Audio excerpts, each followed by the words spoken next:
জগৎবাসী আমার সাজিয়েছে কেমন। বলে ভাই রে, একদিন এই গোবিন্দের চরণ ছেড়ে এই ধরা ভূমিতে এসেছিলাম, আজ এই ধরা ভূমি ছেড়ে আমি গোবিন্দের চরণে ফিরে যাব। দেখা এই জগৎবাসী আমার সাজিয়েছে কেমন। এবার আস্তিক মেয়ে আবার নাস্তিক মেয়েকে বলছে, ভাই রে, একটিবার কৃষ্ণ নাম কর। কিন্তু সে তো নাস্তিক, সে নাম করবে কি করে? সে বলে, ভাই রে, তুই তো কৃষ্ণ নাম করেছিস। কই, আমি তো কোনোদিন কৃষ্ণ নাম করিনি। তুই যে জানে উঠেছিস, আমিও তো সেই জানে উঠেছি। ভাই রে, তুই কৃষ্ণ নাম করেছিস, আমি কোনোদিনও কৃষ্ণ নাম করিনি। তোকে যে হত্যা করবে সেই তো আমায় হত্যা করবে, তাহলে কৃষ্ণ নাম করলে কি?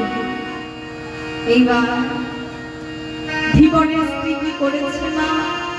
না ধরবি তো ধর, তাকে আগে ধরেছে সেই আস্তিক মেয়েকে।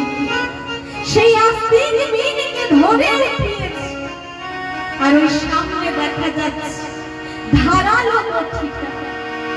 আস্তিক মেয়ে জীবনের স্ত্রীর হাত থেকে চিৎকার করে বলছে, ভাই রে, একবার কৃষ্ণ নাম কর। দেখ ভাই, আমি কত যন্ত্রণা সহ্য করছি, আমার কত রক্তপাত হবে, একবার কৃষ্ণ নাম কর।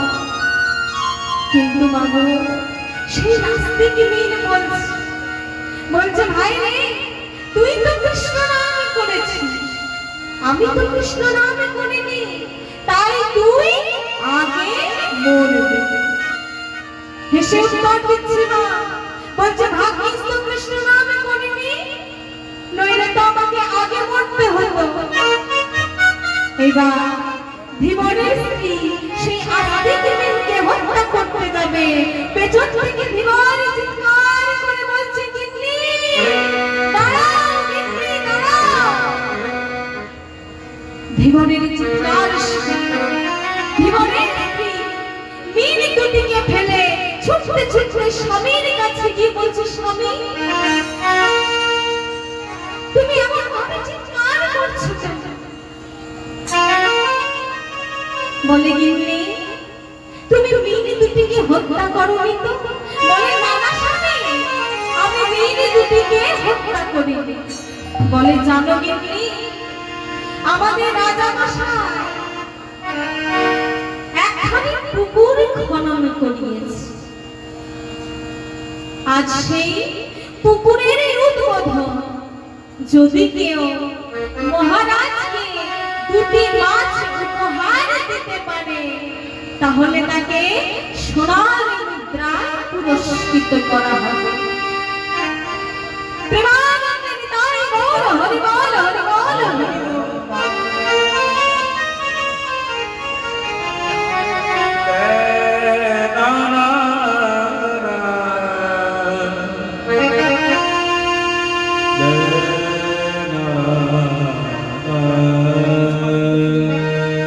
প্রেমানন্দে নিতাই গৌর হরি বল, হরি বল।